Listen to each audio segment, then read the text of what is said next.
So I just completed Skirk's story quest, and let me tell you my 100% honest opinion on that quest, as well as the impact that quest might have in the future of Genshin Impact as we move forward. So starting with the quest, obviously some spoilers will be dropped, so if you have not completed it yet, I will suggest you to complete that first and then watch this video if you want to. Okay, now moving on. And the quest was pretty good. Like, lore-wise, it was one of the best. But was it the best story quest overall that I have played in game yet? And surprisingly, no. Because since there was a lot of lore that was being dropped into the story quest, whoever's had to make it as detailed as possible, and the whole flow was just not my thing. Like, I am a human that again loves short and simplified stuff, like I have told in the past many times. Like, I love razor language a lot of times, like good morning, how's life going, just die already. So I just love that kind of talks in it. So moving on to another element of the story quest, I think it will have a huge impact on Genshin Impact. So we cannot talk about Skirk without talking about her master, Sertology, that Giga Chad, holy fudge. Now people might hate him because he pushed Skirk way beyond her limits, or basically he's the reason behind her suffering. Listen guys, okay, I could not give less of a fudge. I am a huge Sertology stan. Holy fudge, that guy is so much of a Giga Chad. Brother offered his best friend, he was like, if you want, I can, remove that curse of immortality. Zero fudges given.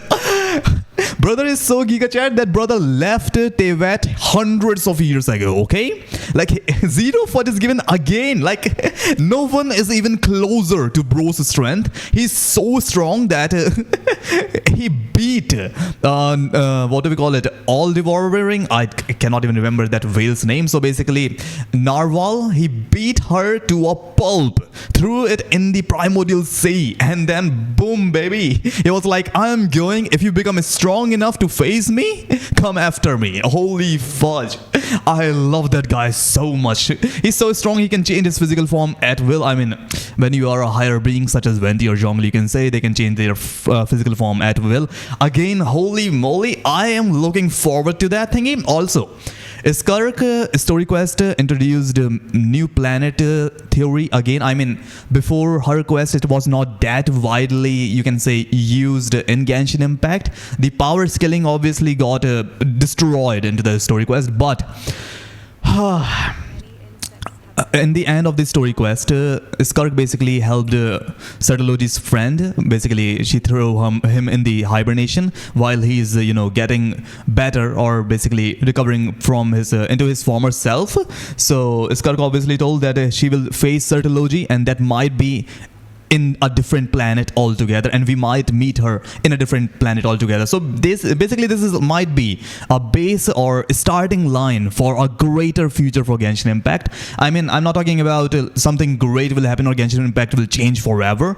I mean, the plot can be extended way beyond Teyvat, because before Genshin Impact started, there was a prologue that was basically the whole scenario, or basically the whole scenes in Genshin Impact are basically led out through that prologue. So in that prologue, we saw the nations that we go through, that Mondstadt, Liyue, Sumeru, Inazuma, Fontaine, then Netland. After that, it was supposed to be Snezhnaya, and then it was supposed to be, what do we call it, Khaenri'ah. There's a question mark. So basically, what whoever's can do now is they can either complete this Teyvat scenario and we go to Khaenri'ah and we will end every single shit, or if they follow that prologue, so they will do this little shit. So we go to Nordkorai. After that, we will go to Snezhnaya. Then we will just leave this planet.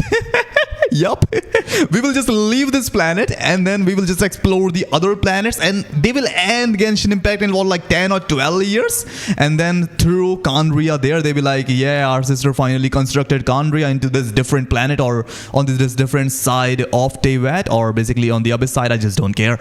They just rebuild Khaenri'ah there, go and then complete the story, complete the game there, when like everyone almost stopped playing, or the whole gaming genre is about to take the revolution for the better, because I think the technology is advancing way too fast. So like AI will be implemented into the game, and the way we talk to the AI, the amount of or basically our choices will make a lot of difference in game as we go towards the future of gaming in it. So that's a completely different topic. But as for Genshin Impact, I don't think that Hoyoverse will end it anytime soon. Okay, so we will go to Nordkorai, then we will go to Snezhnaya, and then maybe we will go to Kandria. I think they will implement some planet scenario, like you can go to different planets and talk to aliens or shit, because in Skirk's home planet, others invaded. Okay, they came as a merchant, then they burned the whole planet down because they were afraid of the species there. Okay, so we also don't know where those intruders came from.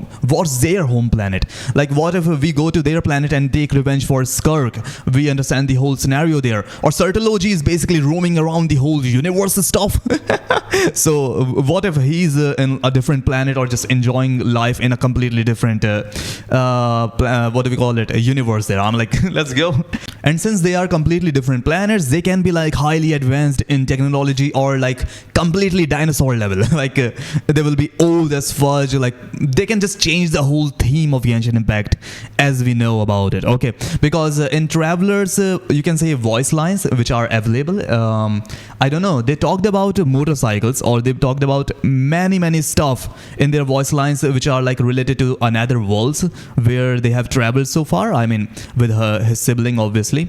So it will be interesting. I'm actually looking forward to a lot of stuff. Like if you can read them, there's a stuff like there's a lot of information in the voice lines alone. If you have not read them, just go and read them. They provide a better, you can say, understanding of Traveler. I mean, not that much, but they will give you a hint that Traveler is actually an alien if you actually forgot about it. So that's it. Thanks for watching. Bye bye boys.